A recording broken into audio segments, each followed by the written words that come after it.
Hey, what's up? This is Kevin from Kevin's BBQ Joints, and in this episode of From Behind the Barbecue Front Lines, I talked to Blake Stoker from Blake's Barbecue in Martin, Tennessee. Talking to Blake is always great. He is so insightful and so passionate about barbecue, especially bringing Central Texas style barbecue to Martin, Tennessee, and Tennessee in general. I just wanted to catch up, see how he was doing, see how he was weathering the COVID situation. He's still open Wednesday through Saturday, 11 a.m. to sold out. But from this, you'll get a chance to see what things he's adjusted, what things he's changed, how his world has changed, what the progress is on his brick and mortar. As you'll see from it, it's just enjoyable to talk to him and to see how he is faring things here in the world that is much, much different, especially with meat prices too. The Kevin's BBQ Joints podcast and YouTube show is brought to you by Treaty Oak Distilling. They're available at treatyoakdistilling.com or Treaty Oak on all the social media, or check them out in Dripping Springs. Go to Alice's restaurant, their live fire restaurant. It's open Friday through Sundays. Again, that's treatyoakdistilling.com. It's also sponsored by AJ's Custom Cookers. That's ajscustomcookers.com. Adrian Ramirez, an amazing fabricator, welder.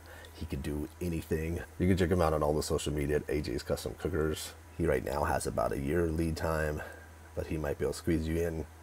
Give him a call, give him a DM, give him a text. He'll get back to you quickly. Pretty soon he'll be family. I have a website at kevinsbbqjoints.com with links to all the YouTube stuff, all the podcasts, tons of articles, photo essays, a lot of great stuff on the horizon. If you're digging this, please subscribe. That way you don't miss out. I'm trying to pump out as many of these as I can, especially during this time. Give you guys something to do, give you guys some inspiration, hopefully get some hope. Things are going to get better.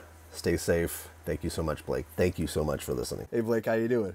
Good. How are you? Good. It's great to see you. First off, I wanted to check in to see you, just make sure you're doing okay and your family's doing okay. Yeah, we're doing good. We've been pretty well hunkered down, I guess, I've lost track of time, I guess 9 or 10 weeks. 10 weeks, I keep saying 10 weeks, but I feel like I've been saying that for 3 or 4 weeks, so I don't know. A while. I've been very, very minimum places besides my apartment and this food trailer. Isn't this bizarre? Like, to start off, like, how weird is this? This is really odd. Weird. It's really, really, and I mean, we've been affected, but we haven't been nearly as affected. You know, I think all day long about all the different, industries and people like, I hate to bring them up, but, like Lerma, for instance, you got these food photographers that literally travel to photograph food. Well, that's, for now, I mean, that's just not a thing. Being around. No extra faces or hands around food, period, much less being able to fly on an airplane. I mean, I know that's starting to get back to be, something that people are doing a little bit, but that's just crazy. And especially, too, and he works at a hospital, so he has knowledge that you and I both don't have. He knows exactly firsthand how devastating this can be. So he has kids, and like, it's just a whole... He's not going to. Yeah.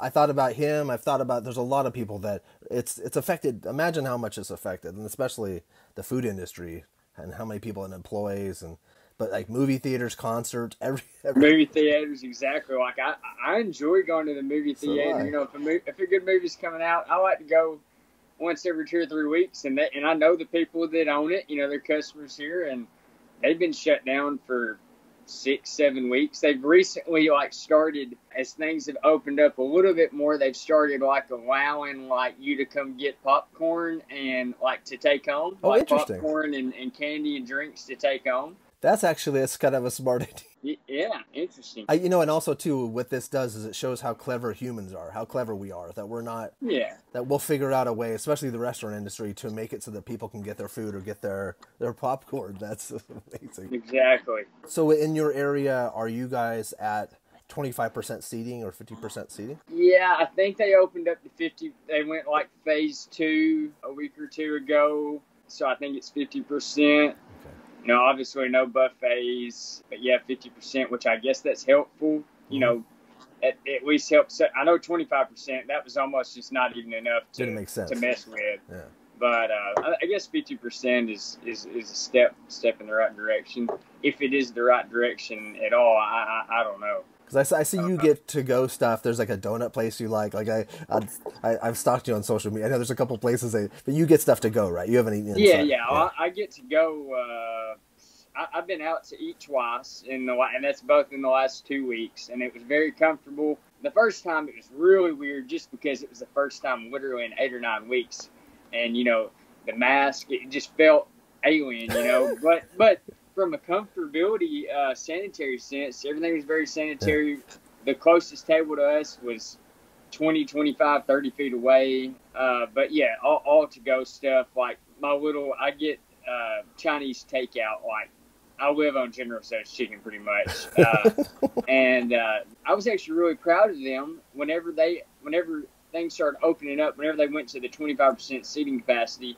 I was like, I was kind of scared that they'd be like one of the first ones to go back. Not that there's anything wrong with that. I figured they would just go back to seating. I'm like, well, I don't know how comfortable I'll feel going in there. But honestly, the first day they opened seating back up, my little Chinese joint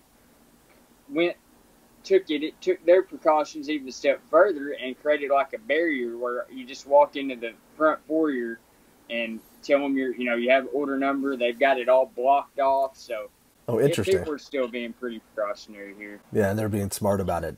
Are people when you go around?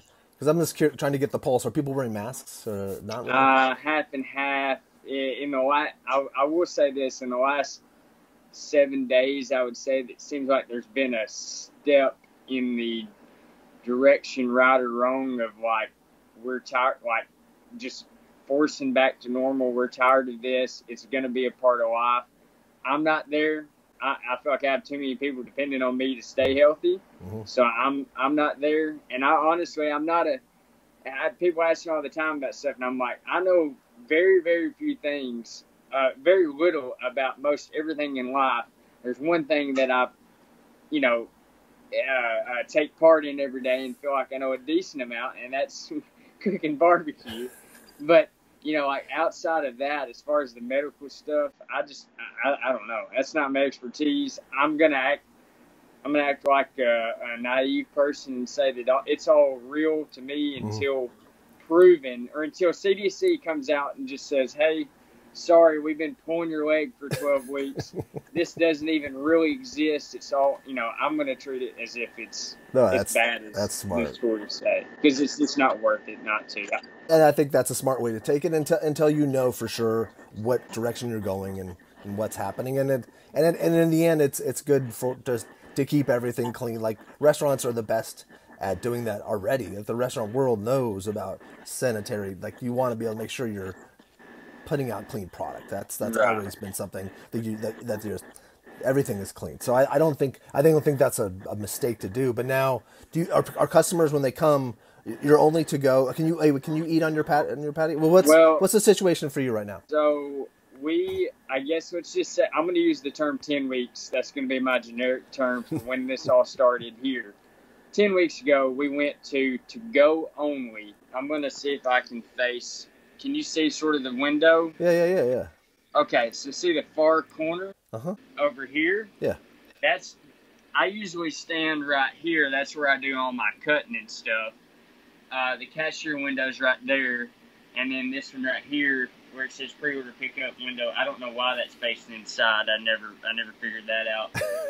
But, we completely closed off this other one. So for like 7 weeks, we operated out of this only. It was call-in only. You could walk up, if you didn't read on Facebook or you're from out of town, you literally could walk up and we would just ask you from a distance to give us, read the menu, give us a call. Perfect. And we operated by call and pay over the phone with debit or credit only for like 6 or 7 weeks. 2 weeks ago, I think we opened our window back up, still with little marks on the ground, taped off for social distance, and still no cash. We haven't done cash in 8, 9, 10 weeks. Okay. Now the CDC is saying that it's not by touch nearly as much. It's not spread nearly as much by touch. I don't know. We're still sticking with. I've always thought cash is nasty. I mean, like I've always been the guy that if I was eating at a place, like say a little pizza shop or something, not that we have them like that here, but if you pay before you eat, so like say at Arby's, at some fast food place, if you pay before you eat, I was going to pay to go wash my hands. use a paper towel to get out of the door. I honestly haven't had to change much. It's made me seem normal now because I've always been a germaphobe. No, and it's true. And if you've like a lot of I think there's a certain percentage of cash that has drugs on it. Like it's a certain. Yeah. They've always said it's always dirty. So here's the things I say is the nastiest three things in the world, and cash money, gas pump. I've been keeping. Don't tell anybody. Not that nobody's gonna hear this, but I've been keeping a pair of these. I've been keeping a pair of these gloves, these food service gloves in my vehicle for like 6 months or a year to pump gas with. I've always thought that way. And then hotel room remote, like TV remotes. Oh, I just true. can't even. I can't hardly handle that. To think that the last thing you do before you lay your head down with your hands on your head is to turn off the TV remote just is always messing me up. You know, what's funny is I heard yesterday that they've taken magazines out of hotels now because that's something that people try because they're not really cleaning those when they go right. So I'm like there's like lots of little things within life that and the remote that would be smart to bring with you wipes. I know there's people that do bring wipes with them when they go places and they'll wipe down and a lot of people don't use the cups in the hotels because supposedly they're not as clean as they say they are. No, I've been known to wash one of those glasses, hotel room glasses. But anyways, I don't know. It's the new normal now, so whatever. Exactly. So did you pare down your hours at first, and then what are your hours now? They're still Wednesday through Saturday, 11 till sold out, which is still just depends on the day. Saturdays are usually over by 1:30, which honestly we don't construct it that way, but it works out very conveniently because for whatever reason. We open at 10:30 on Saturday, but so that's actually being open, 2.5 hours. It works out because on Saturdays, for whatever reason, we can be as busy as we can possibly be from 10:30 until about 12:45, and then at 12:45, it's like somebody just turns off the lights, and it's over. Like people, I get it. I think people are, especially back before COVID hit, whenever people were still going out.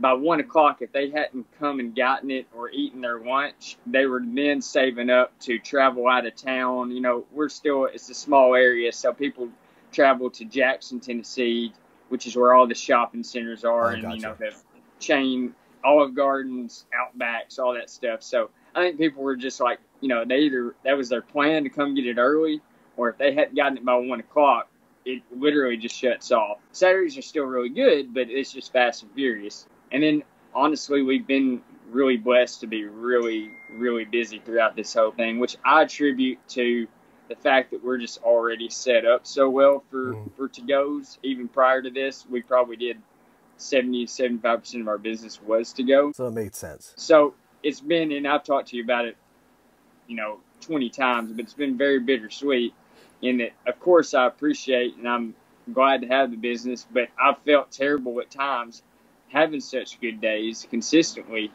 and then knowing that I've got buddies in Nashville and Houston and wherever else, Charleston that have been shut down, had to furlough 100, 150, 200 people. So it's felt wrong at times, but I guess it never know when it can change for the better for them or the worse. Exactly. For me, you can't. so I can't control it. How have the beef prices affected you? Oh. But I mean, in the last 2 weeks, just terrible. I went from paying, $350, $352 to I was just about to check with my guy, but I think it's at $610, for the same product. Wow. So, giving it enormous. Not as if I wasn't already giving it away. I was really giving it away now. Have you adjusted pricing at all? I forget if you had. We went from 18 to 21, which I thought we'd get a lot of blowback from that, but honestly, nobody's batted an eye. That's been good. I was mentally prepared to answer questions, but nobody. I think people would either just understand because they realize that prices for us have gone up. They're not paying attention, and all they know is they want it. You know what I mean? They're not even really paying attention, or some combination of the two. But honestly, think about it. Prices, our costs going from $352 to $6 or a little over, going up from 18 to 21 is like cover it. Oh, it doesn't even begin, you know, and not even nearly. It's like still, we're just a little bit less giving it away by like 10%. So. Yeah. If you hovered near 30, that would be a difficult thing to. Oh, no. Couldn't do it. No. There are certain numbers that you'd want to hit, but you can't. And at a certain point, do you have in your mind ideas if brisket gets too high or it's so scarce? Or if it stays, if it stays. Yeah, I'm looking at beef. I would probably just take beef off if I had to and switch to look into something like pork loin, maybe back doing some smoked chicken wings, just, you know, spread it around. But what we have, people are so used to what, you know, I don't know. Yeah, there's ways to get creative, and I want to be more creative than I've been lately, but I've literally just been, me, little Blake Stoker's been trying to push out as much of what we've got as I can, you know, at the highest quality I can. That's why I haven't been as creative over the last several months, is that it's not been I haven't really had an opportunity to, unless I just stay up every hour of the day for 7 days in a row, which then turns into 7 more days.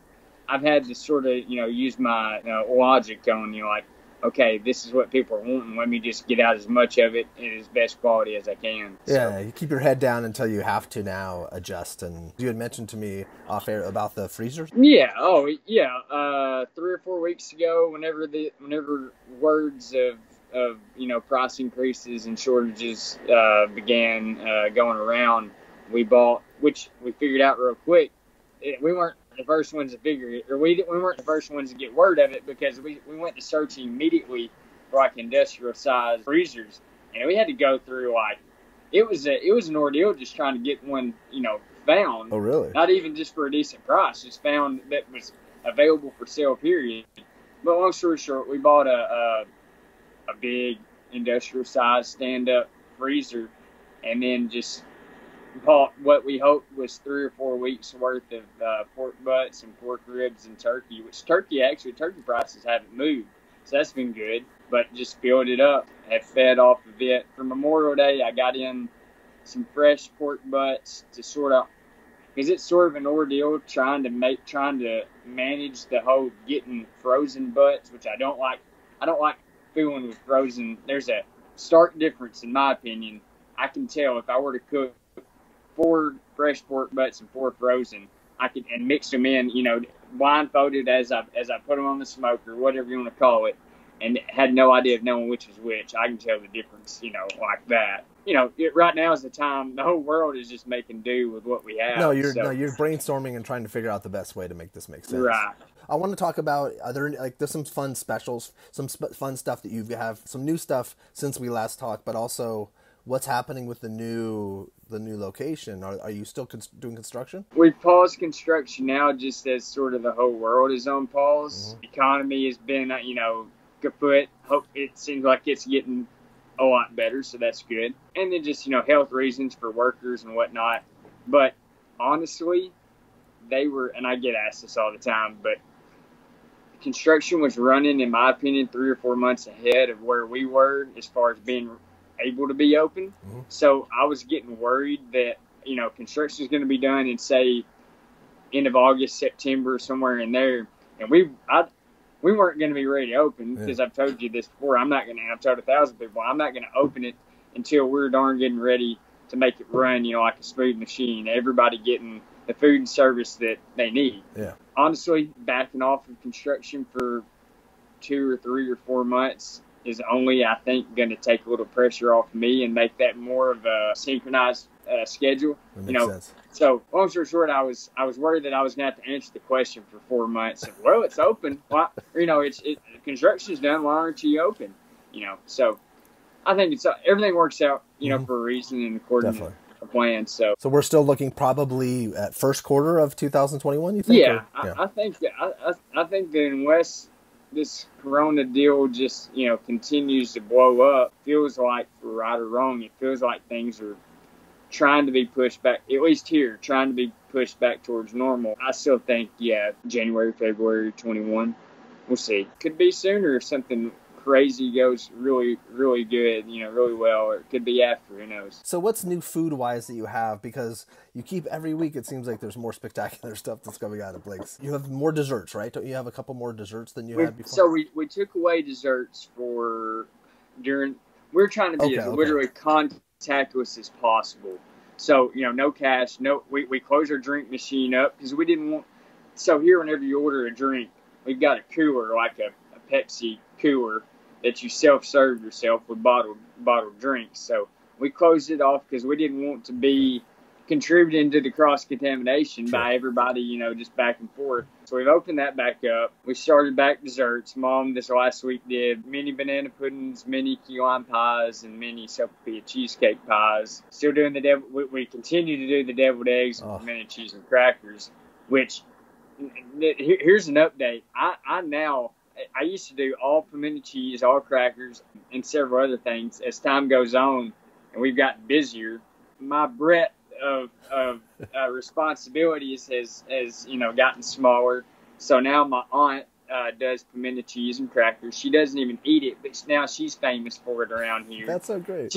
I know, she's a real picky eater, but she's doing a great job. I'm trying to think of what else. I play with my main avenue of creativity right now, since I don't have enough hours in a day, and I'm not saying it's not possible, but hours in a day considering quality of life, we'll put it that way. I've got to have some quality of life, get some sleep. My avenue of creativity has just been the ribs, playing with Caribbean jerk and different rib glazes and whatnot. Nothing crazy. The Bubba Cole sandwich has sort of taken on a life of its own. So that's the nice brioche bun. So you got bottom bun, about a quarter pound of turkey, about a quarter pound of brisket, and then a heaping pile of pimento cheese. And you can get pickled onions or pickles or jalapenos, whatever sauce you want. I'm not even hardly mentioning it anymore, as far as marketing on Facebook. Marketing's not the word, but advertising. Just, hey, today, try. I'm not even hardly mentioning it. And we're selling, I don't know the number, but on a Bubba Cole heavy day, I'll say we'll probably do 18 or 20 on an average day. We're doing, 12 to 15 of them. That's a pretty good amount. Yeah, and then that's just Bubba Cole's, So it's really, really taken off. And I'm telling you, I don't know if I was the first to discover. I'm not claiming that, but I will say that I'd never really seen anybody magnify harp on the combination of brisket and turkey with one another, whether on a tortilla, on a piece of white bread, on a sandwich, whatever, however you want to do it. I can hardly eat either turkey or brisket without one another. That's how serious I am about how well brisket and turkey texture, from a texture standpoint, flavor, the richness of brisket, with the sort of lighter, hints of turkey. That makes a lot of sense. The world needs to know that turkey and brisket were made from one another, and I don't care how you put them together. Just do it. That could be like the big takeaway. Like after this, like a month or two later, everyone. I'm not kidding. Which like Ryan or Kyle Stallings in Austin at Rowan Smoke Barbecue did a Blake's Barbecue Bubba Cole. I don't know if he did it on special or just made 2 or 3 of them. I recommend it, and I've told Saul and me and Cole Parkman and Joey Garcia, which they both. It's me and Cole who first started kind of talking about that, and it's named after Cole. And then the Bubba part comes from my contractor. That's his first name for my building. But because he gets it every day, or back when everything's more normal did. Anyhow, brisket and turkey. That's the takeaway. Brisket and turkey. Put them together. Once you go brisket and turkey, you can't go back. I promise. I can't. I might even make a separate video just for that little portion. You could. I'll tell you what. Every morning at about 10:45, I have me a piece a white bread. You call it a half, which whatever. I shovel in a piece of white bread stacked about 1.5 inches thick with brisket and turkey and a little bit of mild sauce. And that's my final call.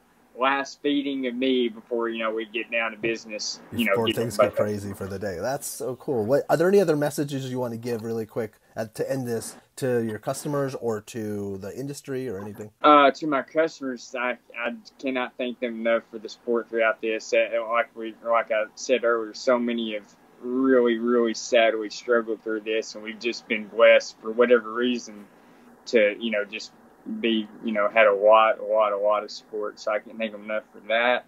In the industry, if you've been struggling, know that, just like you would say, we're here for you, however we can help. Whether that's, I continually try to send people, not that people have been traveling as much, but if I hear somebody's going towards Temple, Texas, where I send them? Right where your hat's at, Miller's in Belton. Or Louis Miller, isn't far. So I do what I can to not advertise, but, spread the word on places and just hang in there. I do think we'll get through it. It may look different on the other side. I'm pretty confident it's going to, but, people have got to eat. And if there's one thing people are serious about, that's barbecue. So. And if people are in traveling, when they can't travel again, or if they live near Memphis or Nashville, head out to Blake's. Like, you're not that far away, and it's definitely worth the drive. And you can get a little combo of turkey and brisket and try that. That's yeah, absolutely. There's not a lot of places in Tennessee that you can get turkey and brisket together. If you come here, you have to get turkey and brisket. The Bubba Cole. You have to get the Bubba Cole. Yeah, if you don't even want a tray, you can just get a Bubba Cole. Well, stay safe. Thank you so much for doing what you're doing. I'm glad that things are still positive for you, and I'm glad you're being careful. Say hi to the family, and I just can't wait to visit you in person. That's just can't wait to have you, man. Have a good week. Thank you. You too.